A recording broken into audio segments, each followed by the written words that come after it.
Blocks आवंटन को रद्द करने का फैसला अभी नहीं लिया है, लेकिन उन्हें अवैध जरूर करार दिया है और कहा है कि कोयला खदानों का आवंटन निष्पक्ष और पारदर्शी नहीं था।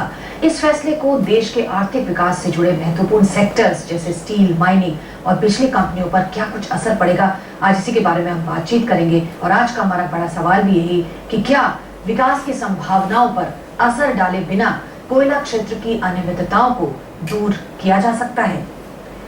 हमारे साथ इस समय 3 मेहमान बने हुए हैं, आइए परिचय करा दें। हमारे साथ नरेंद्र तनेजा जी हैं जो कि ऊर्जा विशेषज्ञ हैं, जाने माने। हैरी धौल साहब हैं, डीजी हैं, independent power producers association of India से आते हैं। डॉक्टर GN तिवारी हमारे साथ हैं, centre for energy studies IIT Delhi से।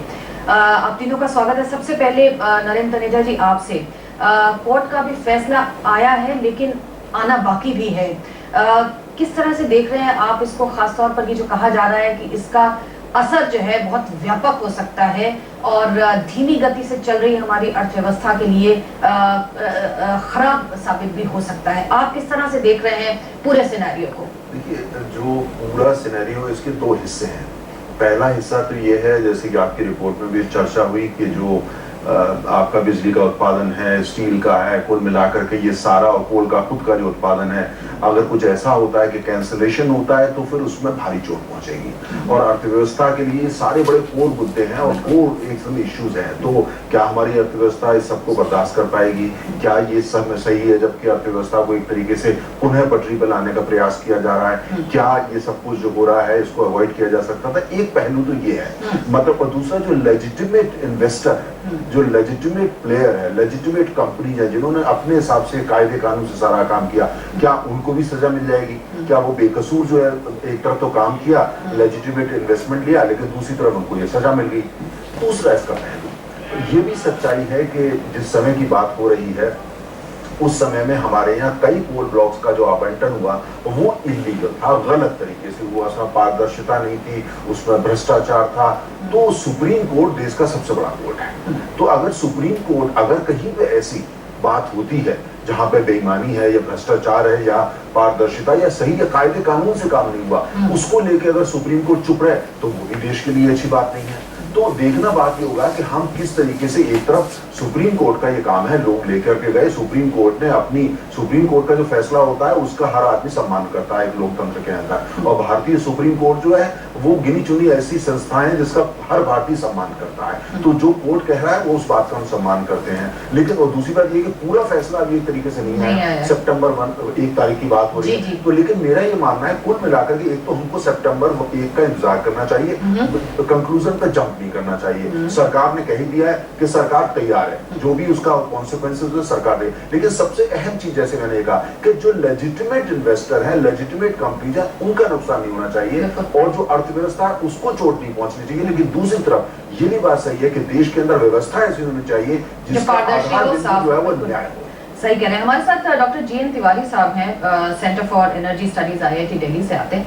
डॉक्टर तिवारी, आप किस तरह से देख रहे हैं? खासतौर से ऊर्जा की जरूरत, देश की तरक्की के लिए ऊर्जा के बिना तो बात बनती ही नहीं है, और उसमें कोल और फिर उसके बाद जो तमाम सेक्टर्स हैं उन सबको ऊर्जा की जरूरत है। आप किस प्रकार से देख रहे हैं?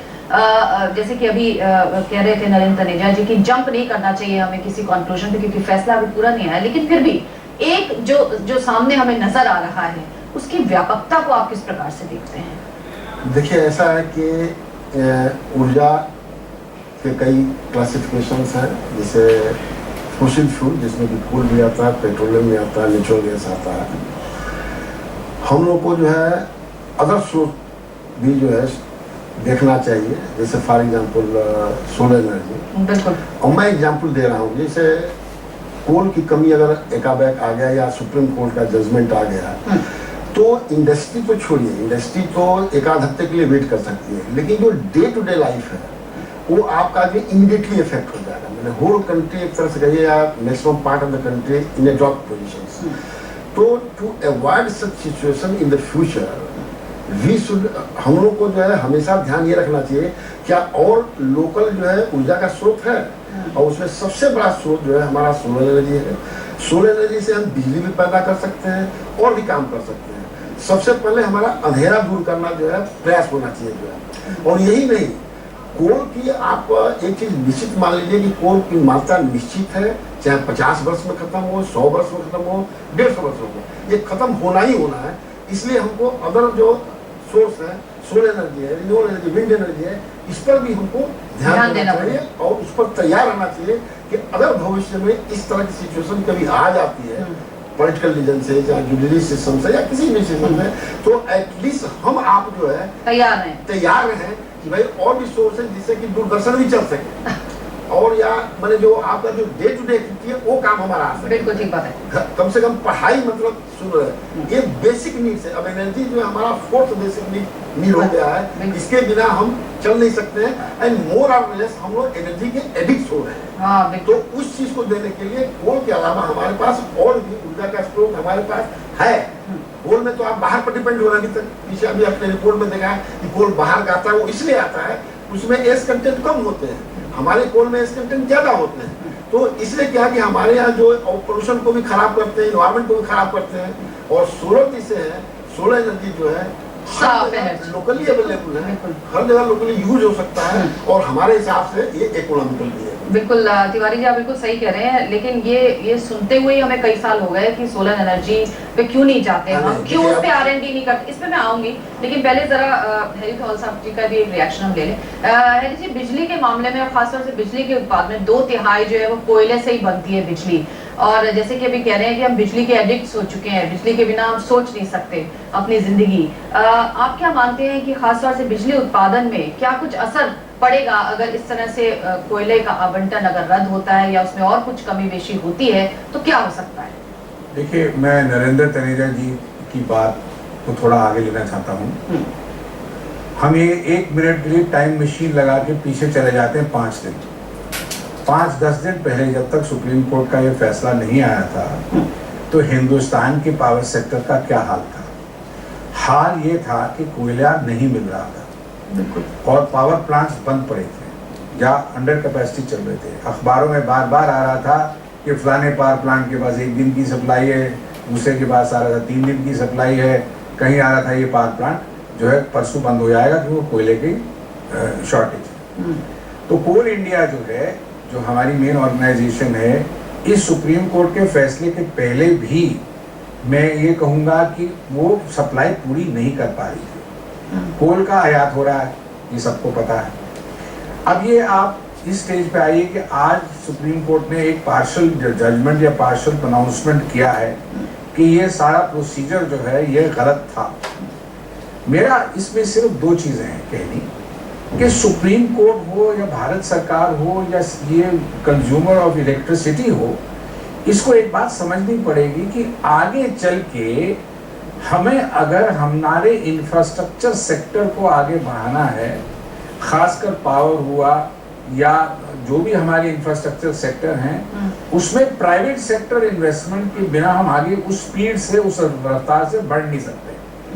अगर हम बार बार चीज़ों को, फैसलों को, सरकारी फैसलों को गलत कहेंगे या ठीक नहीं कहेंगे, वो भी 15-15, 20-20 सालों के बाद, जो नरेंद्र तनेजा जी ने जो बात उठाई वो सबके दिमाग में घूम रहा है कि भाई आज कुछ करूं और 10 साल के बाद मेरी इन्वेस्टमेंट जब पूरी रिकवरी भी नहीं हुई, कोई कहे यार ये तो गलत था, तो कैसे मैं निवेश करूंगा।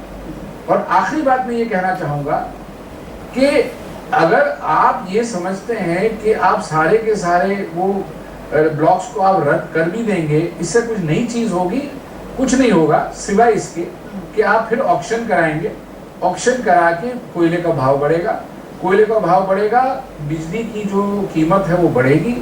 आज उपभोक्ता जो है वो दुखी है कि बिजली के भाव बहुत ज़्यादा हैं, हमारी इंडस्ट्री नॉन कम्पिटिटिव होती चली जा रही है और पूरे विश्व में अगर आप जियोपॉलिटिकल सिचुएशन देखें तो सारी इंडस्ट्री जो है अमेरिका को भाग रही है, क्योंकि अमेरिका में उन्होंने $1 पर मिलियन BTU पे गैस की बातें करनी, गारंटी देनी शुरू कर दी है।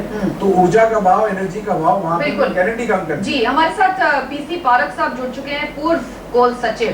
पारक जी, जिस तरह से अभी बात हम लोग यहाँ पे कर रहे हैं कि क्या इसका क्या हो सकता है, क्या परिणाम निकल सकते हैं, और जो परिणाम है वो किसी भी दृष्टि से अच्छे नहीं कहे जा सकते। आप बताइए, खास तौर से कोल प्रोडक्शन पर, बिजली के उत्पादन पर, तमाम सेक्टर्स पर इसका जो ये असर होगा, उसे हम कैसे निपटेंगे? ये एक बहुत बड़ा सवाल है हमारे सामने आज। देखिए ऐसा है कि सुप्रीम कोर्ट का जो डिसीजन आया उसमें सुप्रीम कोर्ट ने ये कहा कि ये सब अलॉटमेंट इलीगल है क्योंकि गवर्नमेंट ऑफ इंडिया को कोल ब्लॉक अलॉटमेंट करने की पावर नहीं थी और ये स्क्रीनिंग कमेटी के रूट से जो अलॉटमेंट हुआ है उसमें फेयर और ऑब्जेक्टिव नहीं रहा है। लेकिन कोर्ट ने ये नहीं कहा है कि सारे अलॉटमेंट कैंसिल कर दिए जाए। इस इशू को कोर्ट ने अभी खुला रखा है और 1 तारीख को इसके बारे में आगे विचार होगा। तो मेरा ये सोचना है कि सुप्रीम कोर्ट भी इस बात से अवेयर है कि अगर सारे ब्लॉक एक साथ कैंसिल कर दिए जाते हैं तो उसका इंडिया की इकोनॉमी पे क्या असर होने वाला है। और इसलिए मेरा जहाँ तक सोचना है सारे ब्लॉक एक साथ कैंसिल नहीं होंगे और सुप्रीम कोर्ट ऐसा कोई ना कोई तरीका निकालेगा जिससे कि ऐसा कोई सीरियस इम्पैक्ट इंडिया की इकोनॉमी पे नहीं हो और at the same time fair और करेक्ट सिस्टम एडॉप्ट किया जा सके। जी पारक साहब, जिस तरह से हम लोग जानते हैं कि कोल माइन शुरू करने में ही 8 से 10 साल लग जाते हैं और हमें ये भी मालूम है कि 30% इसमें ऐसे हैं जो कि ऑपरेशनल हैं, बाकी चाहे भले ही ना हो। तो कुल मिलाकर ये जो प्रक्रिया है, प्रोसीजर है, उसमें भी काफी वक्त जाता है। ये भी बात कहीं ना कहीं हम लोगों को ध्यान में रखनी पड़ेगी। बिल्कुल रखनी पड़ेगी क्योंकि हमारे कंट्री में कम से कम 6 से 8 साल के बिना कोई भी माइन खुलती नहीं है, और वो कोल इंडिया की हो या किसी प्राइवेट कंपनी की हो। और इसलिए अगर ये ब्लॉक कैंसिल हो जाते हैं तो हम कोल प्रोडक्शन के मामले में 4-5 साल पीछे सरक जाएंगे। पिछले साल हमारा इंपोर्ट कोल का 1,74,000 मिलियन टन हुआ और अगर ये कोल ब्लॉक कैंसिल हो जाते हैं और आगे प्रोडक्शन बढ़ाने में दिक्कतें आती है तो हमको भी अगले 2-3 साल में 300 मिलियन टन तक का कोल इंपोर्ट करने की जरूरत पड़े। और अगर कोयला बाजार इंटरनेशनल मार्केट में मिलता भी हो तो हमारे पास इतना बड़ा कोयला हैंडल करने के लिए न पोर्ट की फैसिलिटीज है और न रेलवेज की फैसिलिटीज है। तो इसका इम्पैक्ट हमारे पावर सेक्टर पे और इकोनॉमी पे बहुत सीरियस हो सकता है। जी नरेंद्र तनेजा, जैसे कि अभी हैरी धवल साहब कह रहे थे कि एक इन्वेस्टर का सेंटिमेंट भी होता है और आपने भी इसका जिक्र किया था कि जिसने पैसा लगाया है, जिसने एक प्रक्रिया में हिस्सा लिया है, जो जेन्युइन है, उसके सेंटिमेंट्स और जो बाहर से हमारा निवेशक है जिसको हम पलक पावड़े बिछाकर जिसका इंतजार कर रहे हैं कि वो भारत आए और पैसा लगाए, निवेश करे, ऐसे लोगों के जो सेंटिमेंट्स हैं उसको इस तरह के पूरे सिनेरियो से काफी असर पड़ता है। क्या आपको नहीं लगता कि ये भी एक बहुत बड़ा इसका नतीजा है जो कि निकलेगा? दोनों चीजें देखिए, जो इन्वेस्टर है चाहे वो डोमेस्टिक हो या फॉरेन इन्वेस्टर हो, वो भी देश में ऐसी व्यवस्था देखना चाहता है जो व्यवस्था पूरी तरह पारदर्शी हो, जिसकी बुनियाद ईमानदारी पे हो, तो वो भी देखना चाहता है, डोमेस्टिक भी देखना चाहता है। अब प्रश्न ये होता है कि अगर लगभग 20 साल से कुछ चल रहा था और वो गैर कानूनी था तो उस समय कानून कहाँ था, उस समय सरकार कहाँ थी, उस समय लोग कहाँ थे? तो मुझे लगता है कि कुल मिलाकर के रास्ता ऐसा निकलना चाहिए जो वास्तव में दोषी है या जहां पर कोई काम शुरू नहीं हुआ है, जो कि एक तरीके से पूरी तरीके से खाली ये नहीं कि इलीगल थे, जो कुल मिलाकर के जिनकी जो पूरी सोच थी वो बिल्कुल गलत थी, यानी उनको एक दूसरी कैटेगरी में डाला जाना चाहिए। लेकिन जो लोग वास्तव में ये बिजनेस करने आए, इन्वेस्टमेंट लेकर के आए और उन्होंने लेजिटिमेट पूरी जान लगा करके वो काम किया कि देश की अर्थव्यवस्था बढ़े, हमारी डिपेंडेंस इंपोर्टेड फ्यूल पर कम पड़े, तो उनको पनिश नहीं करना चाहिए। अब ये सुप्रीम कोर्ट की जिम्मेदारी होगी ये चीज देखना कि एक तरफ तो उन्होंने न्याय दिया, लेकिन न्याय के साथ साथ देश की अर्थव्यवस्था और वो लोग जो लेजिटिमेट लोग हैं उनको किसी तरह सजा मिल जाए तो वो तो बहुत गलत हो जाएगा। तो मुझे लगता है कि सुप्रीम कोर्ट कॉम्पिटेंट है, सुप्रीम कोर्ट ये जानता है अच्छी तरीके से, और मुझे अपना मानना है कि जो जजमेंट, फाइनल जजमेंट जो होगा वो इस तरीके का होगा जिससे कि हमको कोई भय नहीं होना चाहिए, जो इन्वेस्टमेंट सेंटिमेंट जो है वो भी बरकरार रहेंगे। और अगर ऐसी व्यवस्था आती है जिसमें ये हो कि जो सही लोग हैं उनको प्रोत्साहित करा गया है, अगर किसी ने कोई गलती करी है तो उनको कहीं ना कहीं पेनल्टी लगाई गई है, तो अगर ऐसी व्यवस्था आएगी तो डोमेस्टिक इन्वेस्टर भी और जो फॉरेन इन्वेस्टर उसका स्वागत करेंगे। एक बात मैं जरूर यहाँ कहना चाहूंगा कि एक बात हमको साथ में लेके चलना पड़ेगा कि ये जो कुछ भी हुआ है हमको इससे सीख लेनी पड़ेगी कि आइंदा भविष्य में कभी ऐसी स्थिति ना बन जाए जहां पे जिनको गुनहगार है उनको सजा न दे पाए, क्योंकि उनको सजा देते तो पूरे देश की अर्थव्यवस्था को सजा मिलती है। तो ऐसी स्थिति से बच सके तो ये आखिरी मौका भारत के आर्थिक इतिहास में होना चाहिए, खासतौर से कोल सेक्टर, क्योंकि कोल सेक्टर को हम पूरी तरह जो रिफॉर्म नहीं करते हैं तो भारतीय अर्थव्यवस्था के आगे हमेशा एक प्रश्न चिन्ह बना रहेगा। तो ये इसको एक अपॉर्चुनिटी देखना चाहिए, इस अपॉर्चुनिटी को यूज करके हमको जो है कोल सेक्टर को पूरा साफ करना चाहिए, यहाँ पारदर्शिता लेके आनी चाहिए, इससे विश्व स्तर का बनाना चाहिए और ऐसा बनाना चाहिए जिससे इन्वेस्टमेंट यहाँ पे खाली आए नहीं बल्कि इन्वेस्टमेंट की आंधी लग जाए। जी मेरी साहब, चलते चलते जिस तरह से बिजली की किल्लत देश आज भी महसूस कर रहा है, क्या आपको लगता है कि इस तरह की चीजें होने से बिजली की किल्लत तो बढ़ी सकती है, उसकी लागत भी बढ़ेगी? इस तरफ भी हमें सचेत होकर सोचना पड़ेगा। देखिए, आपका फंडामेंटल सवाल बिल्कुल ठीक है, लेकिन वो लागत भी बढ़ेगी, बिजली के भाव भी बढ़ेंगे। लेकिन मुझे बहुत फिक्र इस बात की है कि हम एक तरफ तो चाहते हैं कि निवेश प्राइवेट सेक्टर भी करे, और दूसरी तरफ कहते हैं ये लोग प्रॉफिट भी बनाते हैं, मुनाफा भी कमाते हैं। तो हमारी एक फ्रेज है, public good versus private profit. जब तक हम इस चीज का संतुलन इस देश की माइंडसेट में नहीं लाते, जुडिशरी में नहीं लाते और ब्यूरोक्रेसी में नहीं लाते कि भैया अगर आपको प्राइवेट लोगों से पैसा लेना है तो उनको मुनाफे के लिए वो आ रहे हैं, वो प्यार मोहब्बत के लिए नहीं ला रहे पैसे। आप खुद जब पैसा इन्वेस्ट करते हैं स्टॉक मार्केट में या बैंक में, आप ब्याज का इंटरेस्ट देखते हैं, मुझे क्या रिटर्न मिलेगा या मुझे मुनाफा कितना होगा। तो वो निवेशक जो है वो भी वही चाहता है।